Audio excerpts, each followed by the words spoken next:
recent discovery in Spain has shown. Homo erectus had conquered the old world.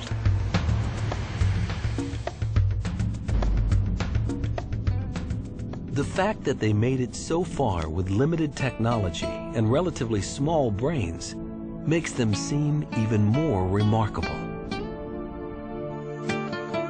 And their longevity was astonishing. A few pockets of Homo erectus may have been still clinging on in Asia just 50,000 years ago. That's a span of 2 million years. Our own species has only been around for 200,000. What was the secret of Homo erectus's success? The amazing finds at Dmanisi have given us one last clue. One of the skulls belonged to an old man. His jawbone revealed he had lost all his teeth well before he died. That was a real surprise. It means that this individual survived 2 years without teeth. For an elder to have survived that long without teeth must mean that others in the group were feeding him, perhaps even chewing his food for him. I love this story. This was a remarkable testimony from the past about the quality of emotional life that may have characterized Homo erectus. Here is a tantalizing clue to what may be this ancestor's most important legacy: the instinct to look after each other. And it helps us imagine Turkana Boy's final day on Earth.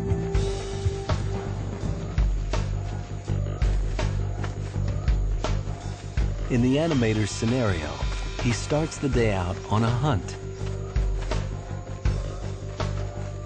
But he has trouble keeping up with the hunting party. Why? The evidence from his skeleton is that he was sick and in pain at the time he died. If we look at his lower jaw, we can see right here under the teeth that we've got a bit of an abscess and an infection. That kind of an infection could have entered the rest of his body, could have killed him. An abscess that ate away that much of his jawbone would have been agonizing. Turkana Boy is in so much pain, he's unable to continue the hunt. Knowing he would be looked after, perhaps he returned to his campsite to find comfort among the females. I think he was probably a miserable fellow, in a lot of pain and very dependent on support and handouts.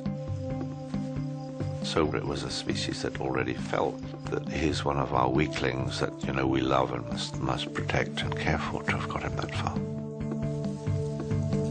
But however much they may have wanted to help him, there was nothing they could do about the infection that was probably spreading through his body. From what the evidence suggests, I just always imagined him not knowing what was wrong with him. And there's a sadness to it. But ultimately from that comes this immortal being. His skeleton was so complete, it is likely he died in water, which would have protected him.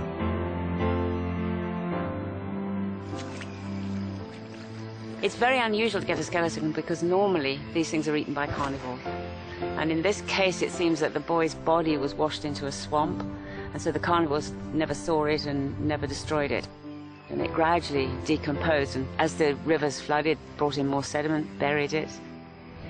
And you could see footprints of hippos that had walked all over the bones, and some of the ribs and things were standing vertically instead of lying flat on the ground. And you could sort of reconstruct the situation and how the boy, what had happened after he died and why he was complete. It really was an amazing experience to see it. For almost 2 million years, his bones were preserved by the earth. Their discovery opened a window for us on an unknown world. The world of the most successful human ancestor of all time. Homo erectus. They've revealed to us that mysterious moment when almost everything human was born. Our bodies, our minds, our emotions. Think of all we've become.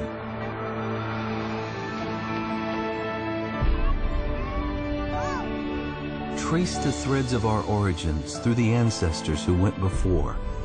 They all lead back to Turkana Boy and his kind, the first humans.